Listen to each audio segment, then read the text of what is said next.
Welcome back to The Price of Business.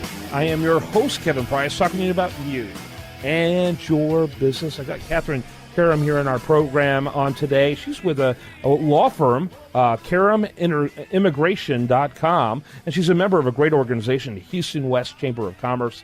And Kathryn, good to see you. Thank you, Kevin. Tell us a little bit about yourself and your background. Oh, I'm a native Texan. I've been in Houston almost 8 years. My law practice has been open for over 2 years, and we help people with their immigration matters. We help make their lives better, and we help them solve problems.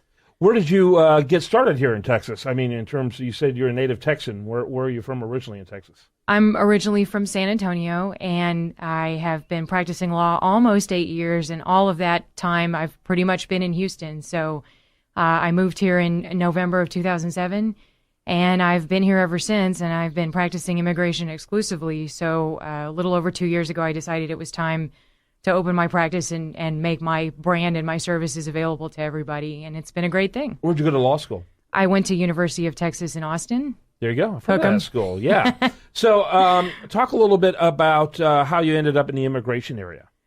I get asked that a lot, actually, and when I was a law student, I really did not know what I would end up doing with my law degree when I graduated, but in the middle of law school, I accepted a fellowship that required me to do work with a nonprofit, and I ended up choosing a nonprofit organization that assists immigrants. And even though it was very hard for me to understand because I was so new to it, the meaning of it and how important it was to the people we were helping really spoke to me. It touched a chord, and I just knew that this was something I could do for the long term and be fulfilled. And so in law school, I continued. I was fortunate enough to have 2 semesters in the University of Texas Law School Immigration Clinic with Professor Barbara Hines, who's now retired from teaching, but she's a very respected immigration practitioner, and I learned a lot from her. So it was really in the middle of law school that it hit me that this is my calling. This is what I need to be doing. Mm-hmm. Talk a little bit about, do you have a particular niche as far as population that you deal with, or are you pretty across the board as far as groups? You know, my firm works with anyone from anywhere in the world that needs our help. And so I was just mentioning to someone earlier today I'm going to be talking to someone from Croatia, someone from China, and I may speak to someone from Venezuela and someone from Nigeria. So it gives you an idea of the range of people from all over the world that we deal with. But that being said, we do have Chinese-speaking capability. Myself and my associate attorney, Nadine Chen, both speak Mandarin. Nadine speaks Cantonese and Taiwanese. And we also have fluent Spanish speakers in our office, so we can offer those services if we need to. Mm-hmm. So even though there's not really a niche market in terms of nationality, we do see people who need those language services. And we also see a lot of nationals of Lebanon and Syria and surrounding areas because my last name is a Lebanese name. Yeah. So talk a little bit about the working with corporations, because a lot of businesses have people, particularly in a city like Houston with an international energy footprint, yes, that are constantly, I'm sure, dealing with people. A lot of these companies, for example, Schlumberger, have a culture of diversity. You know, yes, one of their biggest values is making sure that it seems like the majority of any of the employees in any of their locations are not from that area. It's kind of like one of their, you at least get that impression. It's one of their values. Talk a little bit about companies you work with. Well, there are a few different ways that my office works with companies. Sometimes a company will ask us to assist them in bringing in employees from overseas branches that need to now be transferred to the United States to employ their skills in doing something here. So we work with companies bringing people into the U.S. or continuing to assist their local hires who happen to not be from here originally. And another way that we sometimes work with companies is that their employees will sometimes engage my office even if we are not their company's corporate immigration counsel, because they sometimes need services that are outside of the scope of what their company's counsel will provide, and they are more personalized, and we are able to handle those as well. So sometimes we help a person who has a green card and says, I want to be a citizen of this country, and it's not something my company pays for, so I need someone to help me with it. And that also is a really great thing for us to be able to do. Yeah, yeah. But the vast majority of your clients are individuals rather than companies.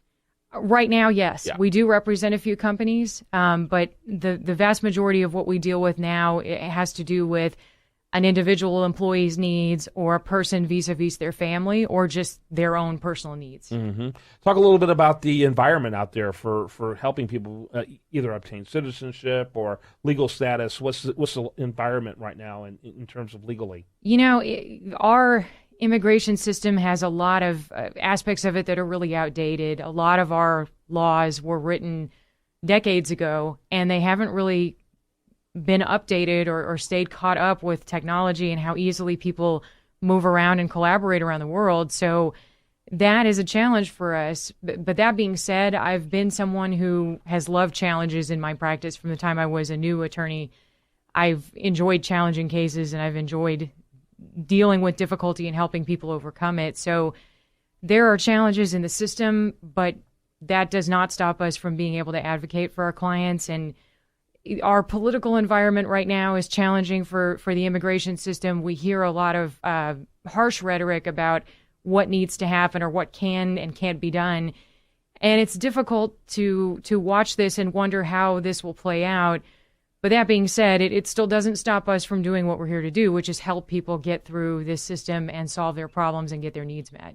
Yeah, it seems to me, politically, that the people that you hear so much in sound bites aren't the people that you have as clients.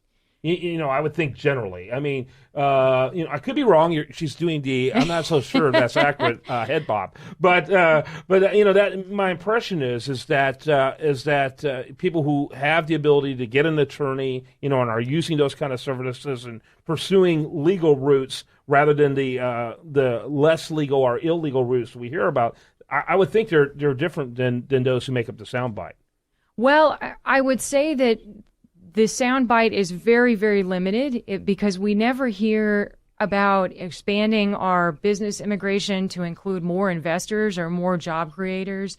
We don't hear about that, and it's disappointing because that is a major potential benefit to the United States. Yeah. And another thing I will say is that it's always amazing how many people that would potentially be included in a soundbite or be described as undocumented, how many of those people actually are my clients. And I think that one of the takeaways for me as someone working with some of these folks is that things can change for them sometimes, and when they do, it's a great thing, because the vast majority of people that I get to represent that are undocumented are very self-sufficient producers in our economy and not takers.